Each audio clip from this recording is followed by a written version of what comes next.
Hello, Pandora. Hello, Welcome back. I'm Paul Cradle, and this is. Miles Gray. Welcome to Pandora Mall. It's Yes. quite a day, and I'm glad to see you again, Paul. It's been some time. Uh, yes, good to see you again too, Miles. I have given up all hope that anybody would ever watch this, but that's not necessarily something that I have to hope for in order to make this worthwhile. And Yeah, then that's on the true. other hand, it you never know, it might just happen. There's nothing about recording and uploading a video that prevents you from getting viewers. So it's like, I don't, but we don't need viewers anyway. Who cares? It's just you. It's beyond. It's much of so much of it is beyond your control. It's just whatever YouTube wants to do. Just you know. Yeah, that's very much the case.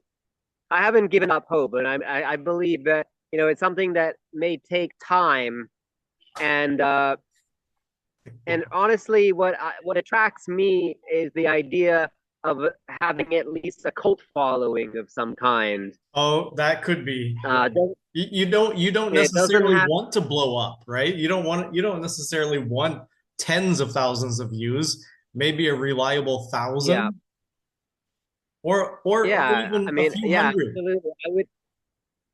I would rather have a dedicated set of, fans who really appreciate what we do, and are loyal to us in the way that Thanes would have been loyal to their warrior leaders in times of old. Uh-huh. You know, that's what I wish Yeah, for, and I believe is really quite at our fingertips. It's just a matter of digging our hands into that purchase, and it may take time, and I think it takes investment. But we've already started that investment game. I mean, here we are right, making videos, right. and they may be lo-fi, So disorganized, uh, I'm happy with whatever may and come. I'm just happy with it either way. absolutely. It doesn't matter. And we're leaving a record again, as I've said in the past, Paul, that as lo-fi and sort of rough around the edges as these initial videos are showing our novicehood in the game, the thing is that it will become worth its weight in gold if at some Oh, point we do yeah, become that more is true. recognized. That is These true. early videos are going to be greatly appreciated by the fandom. For sure. So you leave it all up there. There's nothing too amateur for its time. So Absolutely, because I mean, yeah. look at something like Disney. I mean, that's Disney obviously that gets a lot of flack, and probably for good reason. But in our current day, but looking at it in the way that we looked at it in the '90s, where it was still relatively free of some of the negative associations of today, although there was still the Yeah. anti-Semitic aspect of Disney himself, but that's which is from the beginning. But aside from that, there's an association of goodness and really high art in a way when you look at things like the late '80s and early '90s. The Little Mermaid and the Lion King Oh, for sure. and It was all a of major these contribution. It's just a classic corrupt corporation. major contributions. And so it was a thing of beauty. They established an aesthetic that, even if a bit silly and hunky dory, it's still quite a type of high art, Yeah. especially for Yeah. children. And And then there were a lot of bored illustrators. Did you know there's a sex scene a in The lot, Lion yeah, King? there were that is very, that This, I've heard. But what yeah, my the point? smoke, But my the point. dust. And there's something Oh, lewd right. in The Little Mermaid too. Something grows as the princess Yeah. is approaching. Yeah, Can you yeah. There imagine? have been a Can you number of imagine commentaries. being an Yeah. illustrator? Can you imagine where your job is to draw the same thing over and over again, a little bit different? Gosh, I can't imagine what that job would be. Yeah, it must be quite an interesting job. In fact, I suppose if you're an illustrator, you get used to that sort of slightly altered repetition, these sort of slightly changed iterations. That's what Yeah. it mean. That's what it meant to be an illustrator in those days. I hesitate to say that's what it takes today because I feel like there's so much that you can do with a computer now that would take a lot of that Yeah. drudgery out. But Yeah, that's the my sad my thing point is about so though, is that many things. Although I will counter that with it is. maybe at some Oh, point people will crave the old arts. They will crave things that are specifically I think not I think computer generated I think I think that's already happening, Paul, that already. people already crave the old arts. But that's another discussion. What I wanted to say though is uh that so you take that classic Disney feel of that era, which was at least I think comparatively less touched by a feeling of corruption than it is today. There's so much cynicism today that I don't think there was cynicism for sure in the '90s, no doubt about it. Especially with regard to the corporate world, there were so many movies that were made about the fundamental unfulfillingness of a corporate life. You know obviously it's not the main point, but it's part of it in the Matrix, Office Space, whole bunch of movies. I just saw a YouTube video about this. That was exploring this particular corporate, or I should say, anti-corporate cynicism of that era. But then in other ways, we were very idealistic in the '90s. So I think Disney of that era was a reflection of the other side of the coin, which was a very particular brand of '90s optimism about the world, and there was an innocence as well. People always talk about the innocence of prior generations, and sometimes it's really a bunch of hooey. But there is some argument to be made for the idea of simpler times. But it's definitely never as simple as people seem to dream it was through nostalgia. But what I'm trying to Yeah. say is that if you Oh, now that look reminds me. back at Disney That in the reminds me. 30s, Uh-huh. well, the whole point of all this, Paul, was that if you now look at the very early Disney cartoons, black and white steamship, kind of like very early Mickey Mouse, Steamboat that Willie. stuff is absolute Steamboat Willie. Yeah, it is absolute gold. It's black and white gold. And That they stuff is didn't even more have, but I think the valuable than great, the most awesome CGI Mickey Mouse kind of stuff that you have today.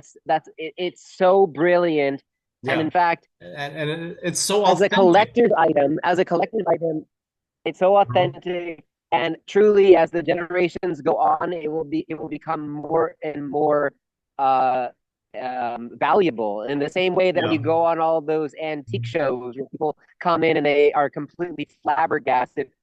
I don't think you realize this, Mrs. Angela, but this rare piece that you have here from the early 17th century is a Baroque element that I have not seen the likes of in my entire career, except on one occasion when I was in Frankfurt, Germany.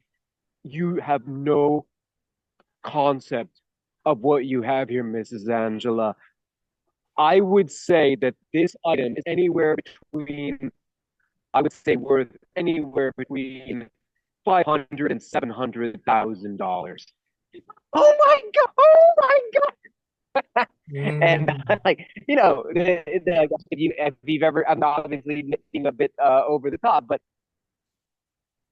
it's quite incredible how much things rise in value, especially as collector's items. I think that's one of the main drivers of value is the collectability of certain items. And so you see that with so many items, things like Pokemon cards. You see it with stamps. The list goes on and on. And so certainly it would apply to old Disney videos. There are even like videos. from early Hollywood that are now lost, early silent films. The footage is lost, but we still have a record of those films. If someone were to find some of this lost, true lost footage, this is lost footage in the fullest sense of the term. I mean, that would be worth a lot of a lot of value, and I don't know how much money it would be worth, but I mean, the value would be immense to rediscover these lost. Yeah. So, So so here, that's let what me I'm ask you saying. this. That Let me ask you this, similarly, Miles. Do so you, my whole point is, but I'm relating all of this to our early work. That's what I'm yeah, saying. That all of right. these I see the crap point. videos that we're making now, I see the that's what connection. I'm Well, talking that's about. the way it is with everything. Like the pilot episode of any sitcom, it's pretty cool. Um, Yeah, absolutely. so Yeah. do you think in generations hence they will be trying to recreate something like the Disney original experience where they'll pretend to forget that Walt Disney existed and then just have a new artist and pretend that they don't have the technological tools, like they pretend they're starting from scratch. I don't think anybody has the definitive answer to that, but it's a possibility because I just saw Absolutely. I saw a video about something that had the word what was it, something, oh I just lost it, just slipped my mind, but it was a nostalgia or a longing for a period of time that you never went through, that you never lived through. Oh And yeah.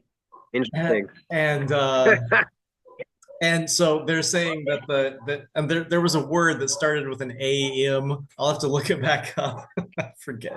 Just forgot. Oh, so there's an actual term for it. Yeah, yeah, That's interesting. Yeah. they had a term for it that had an I'd love to know. AME maybe, and I forget what it was now, but it was the definition was longing for a period of time you never went through. And they're saying that Gen Z, this is amazing because well, I'll get to Gen Z in a minute, but I remember feeling this about the 60s uh about my parents' generation for some reason, because the way Yeah. that they always talked about it as if, oh, that was the time to be alive.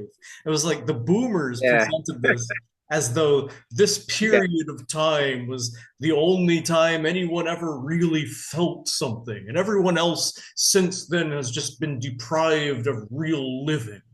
They were always like, we were alive back then.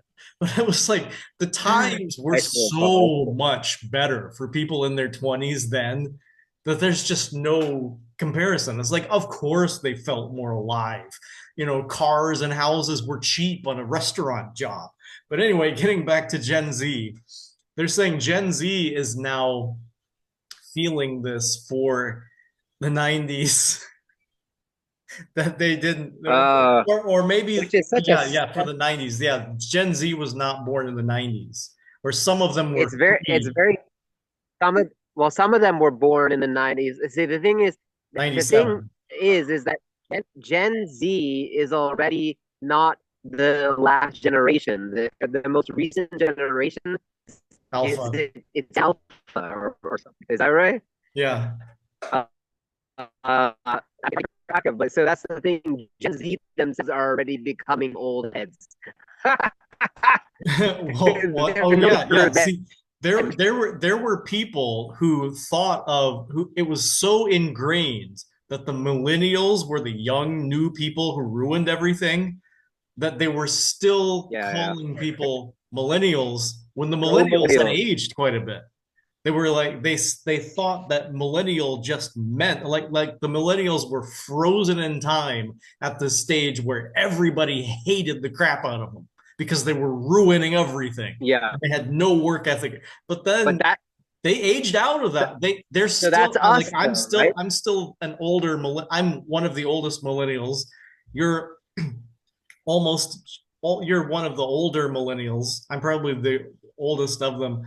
But the thing is, we outgrew a lot of the problems to the point where, and plus we gained more maturity and more and became a little bit more established to the point where we can kind of buck off the things that we were blamed for.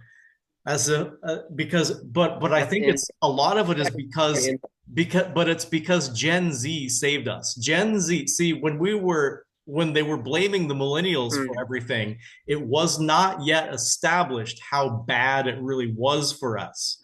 Gen Z saves us because it proves our case that we see through them oh, I that see where things you're got so bad that indeed, yes, it really was not quite as good for the millennials as the boomers made it out to be. They really did have a hard time yeah, getting their way in the absolutely. world.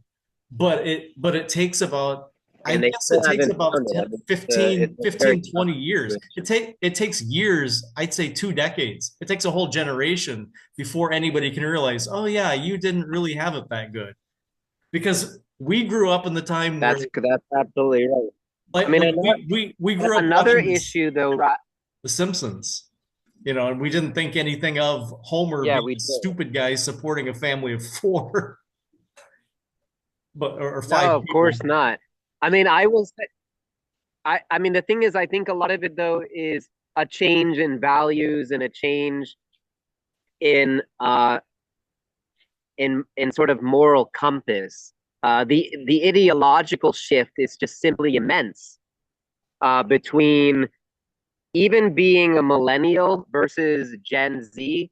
Huge. Not in all cases, but in some cases. I mean, it's certain demographics, but sizable enough that it's meaningful statistically. You have total inversions, Mm-hmm. di- di- dichot- dichotomous inversions, polar shifts in moral compass between millennials and Gen Z Yeah, yeah. But in a number of cases. I think that the millennials should have taken on a lot of the morality and work ethic that Gen Z has. And it took a generation, it lagged a generation. Gen Z gets it, right? The Mm. millennials were screwed over because they were still believing in the hopes and dreams of the boomers, or could mention Gen X too, that Hold, just hold, weren't delivered. but hold on a second though. So when we talk about the woke movement, for example, what generation do you think that is a part of? I'd say the woke was millennial. I think the millennials grew up woke. And then the Gen Zs inherited it. Not And no Gen Zs no no. inherited it and don't necessarily No, like it. There's a lot of I mean, I think it's conservatism. complicated because I mean, look, I'll say that I think the very early beginnings of wokeism when it was still sort of fringe. We're talking about the 1970s, perhaps, especially in Western academia. Mhm. Um, I mean, the philosophical underpinnings predate the 70s and Oh yeah. maybe the 60s, you could argue to a degree. Um, but the philosophical underpinnings, are go back even earlier into the 20th century, behind what we now might call the wokerati. But the woke Mhm. movement, as it's generally popularly understood, I would say probably was started by millennials. Because I remember, for example, I mean, this is anecdotal, but I can say that when I was in school at VCU in 2004 to about 2008, even in that decade, I recall that there were the beginnings of what would become the full blown woke movement as we now Mhm. understand it. But there was still plenty of traditional value, or there were plenty of traditional values on campus. There were a lot of old school professors, I recall. Yeah. Guys wearing tweed jackets with the leather elbow pads. I mean, that kind of thing still existed. I mean, I remember my father, who was a professor of physics back in the 80s. He had just those types of professor jackets with those leather pads on the Oh, elbows and tweed, uh-huh. really classic wear. All you need is a pipe, and you complete the outfit. Now the thing is that but already at that point, I had a number of other professors who were these up and coming younger types who were already, openly talking about being non-binary, and but it wasn't with the same focus that would later come to characterize the movement. It was, I would say, quieter. It was more careful, but it was there. I had a number of professors who were already shifting into these sort of alternate identities, which I think they already existed. It's just that they were very fringe prior. Um, Mm. and they were just starting to become more mainstream. Now, another element, now, anti Semitism has been around for a very long time, obviously, if you know anything about Jewish history and world history. But I will say that the sort of very peculiar form of anti Semitism that has become popular among Gen Z and millennials in the last 2 decades, I would say. It's a very peculiar form. A lot of it, of course, focuses around anti-Zionism. Yeah. Um, If I can jump in anyway, there, I I just, think a lot I of recall things. though, Mhm. I think a lot I of recall in college, I didn't know what any of this stuff was. I mean, I was not particularly observant. I mean, I was reconnecting with my Judaism to a significant degree. I mean, I had a black hat Orthodox rabbi. I mean, I was studying Hebrew. There were a lot of things that I was doing at that time which were reclamatory. I mean, I had already been exposed to this as a child as well, growing up, but just not to that depth. And so I really went into greater depth in college, reconnecting with my identity.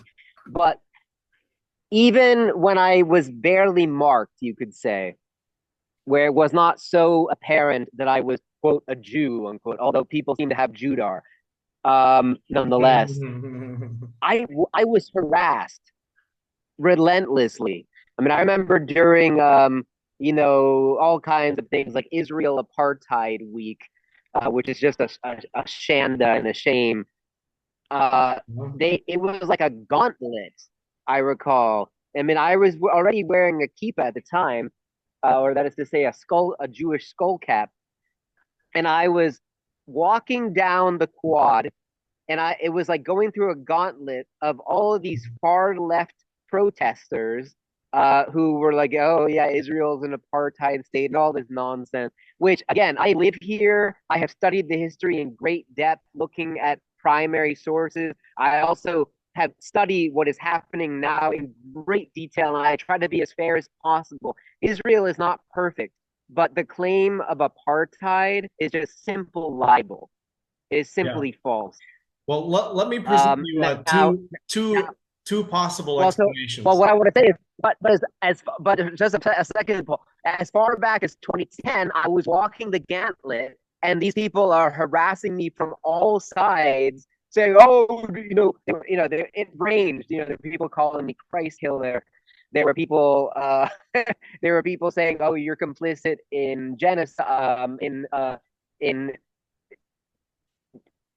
I can't say this. You're I mean, we're gonna get demonetized, but you're complicit in You're complicit in apartheid. I think I can say apartheid. Uh, you're complicit in everything because you're Jewish. Now, not only is that ridiculous, that's anti-Semitic tellings that they're complicit merely because they're a Jew because of something that Israel is allegedly doing. That's the first element. Now, going deeper though, it's like it's not simply that you're identifying a Jew with what Israel supposedly does. It's that you're taking for granted the idea that that's what Israel is actually, in fact, doing.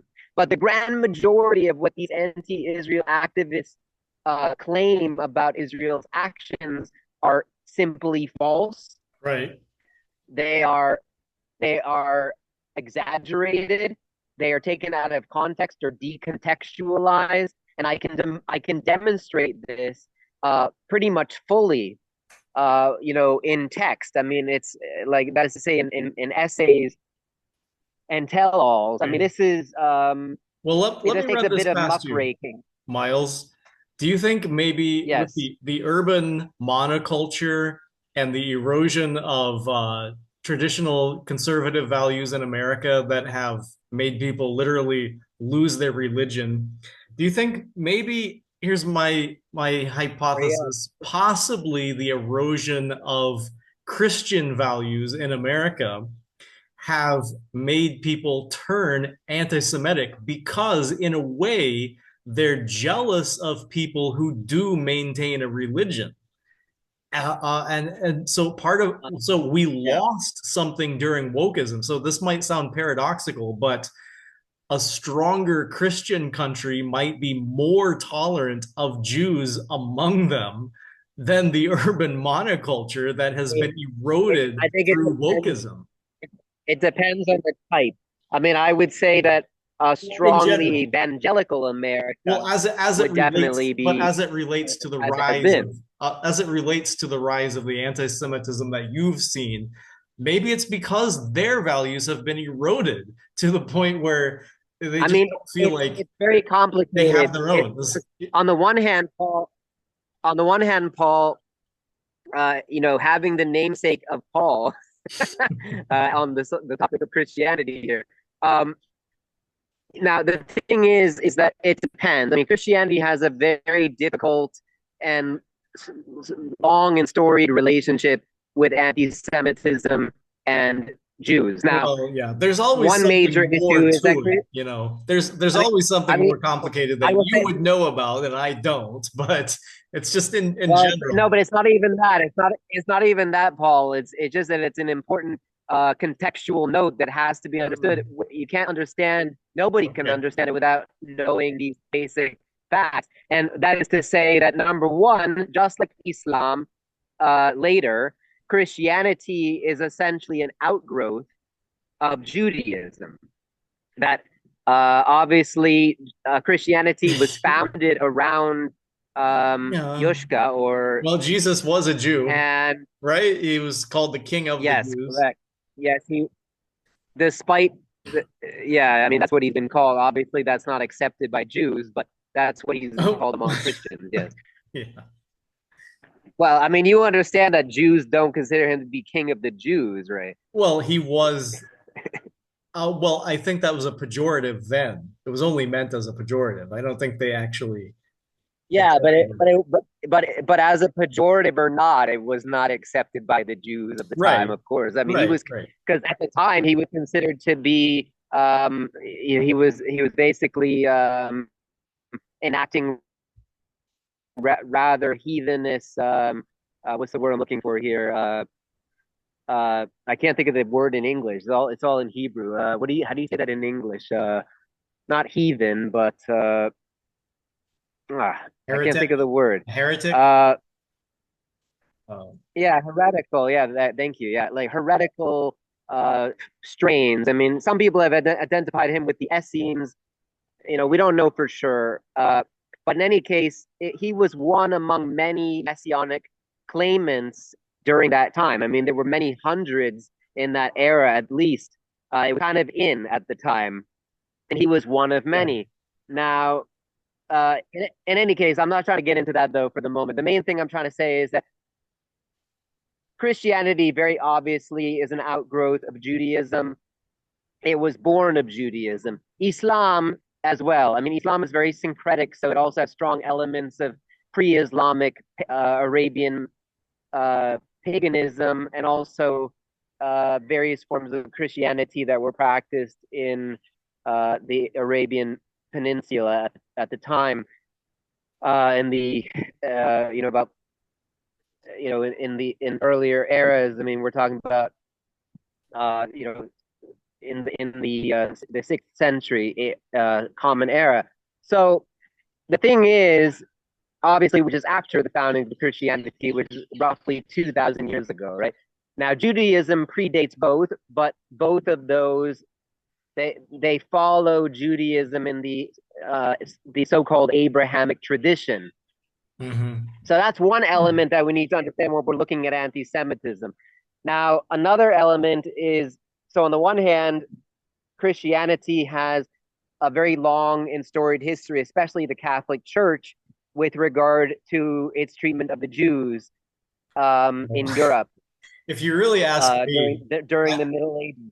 if you really ask me, I think no matter which religion you are, you probably have experienced different past lives of many different and varied religions. Possibly at one time I It's was a it's Jew, quite and possible. another I was a Hindu, another I was Buddhist. Yeah, And I think that yeah. If we may reincarnation turns never. out to be the case, then yeah, I wouldn't doubt it. I mean, and But by the same token, you were probably also a tree and a well, bacterium well, I and mean, a I mean, as brontosaurus. I mean, as yeah, I know. I mean, as a human, but yeah, I mean, who All knows? the brontosaurus. Was I always human? Was I always human? That's something I don't know. Was I incarnate on another planet? Possibly.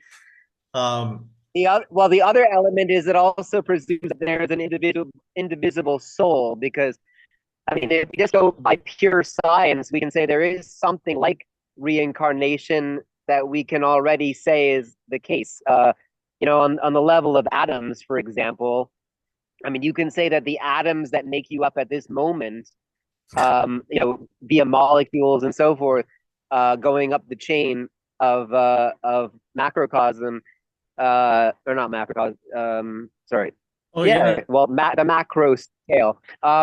The thing is that uh, obviously those atoms were part of other things at various times. Well, It might sure. have been a They say flower, a part of you. every breath you take, another human being, it took some of those Who molecules said in. that? The police. No, no, it's because I heard it somewhere. No, It's no, no. something I'm that just floats making a joke. around. It's something like the number of breaths in the atmosphere is smaller than the number of molecules in a breath.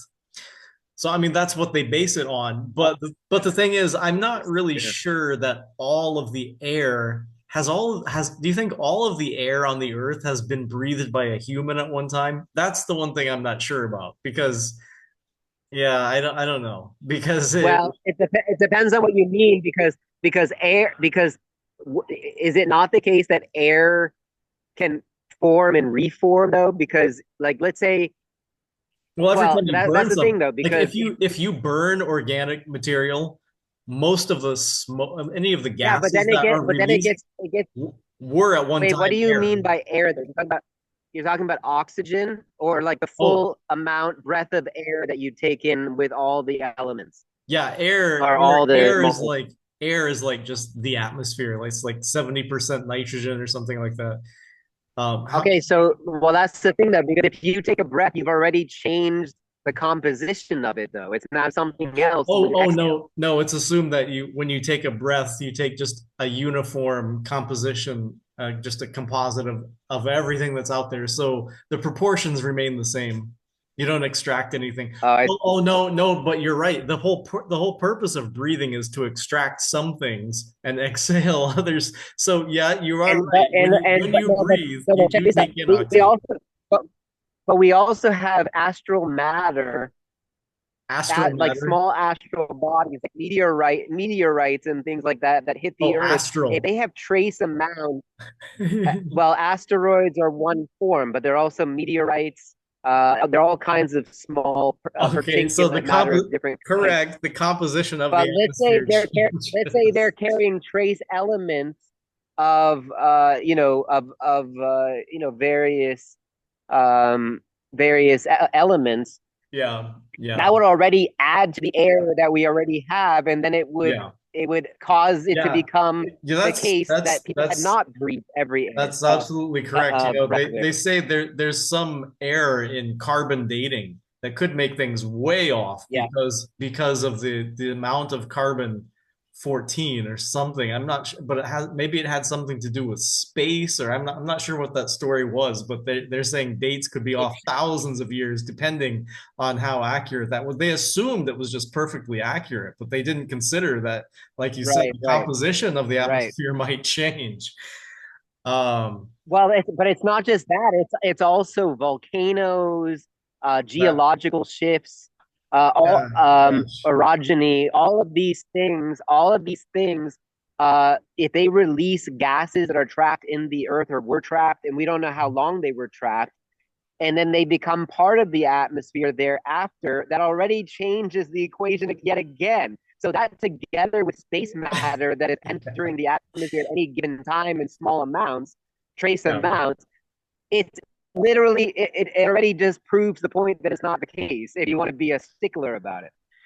yeah. Well, Because it I'd basically say, means that technically the atmosphere of the earth is changing in micro fashion at any given second yeah, because so, of those. right. Just because you can figure out that the number of breaths in the atmosphere is less than the number of molecules in a breath, that doesn't mean that you actually know the consistent state of the atmosphere. You're right. I mean, you would have to assume that the atmosphere just maintained its gaseous state all the time. I mean, as a thought experiment, it's valid. But if you're gonna be, Exactly. hardcore scientific about it, you have to say that this is Yeah. more of a thought experiment than an actual scientifically demonstrable Yeah. um, Because because problem. I because I believe probably because the Earth has a biosphere, then it wouldn't be like this on other planets if that had an atmosphere. But because there's a biosphere, I would say probably any given breath that you take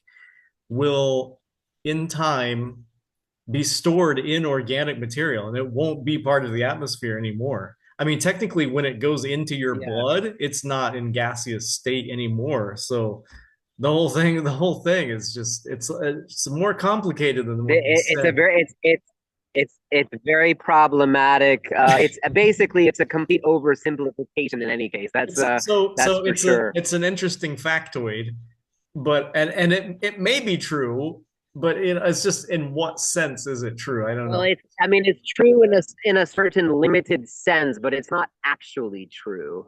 That Yeah. if Well, that makes sense. So, well, like maybe no. it's a factoid, but it's not a fact.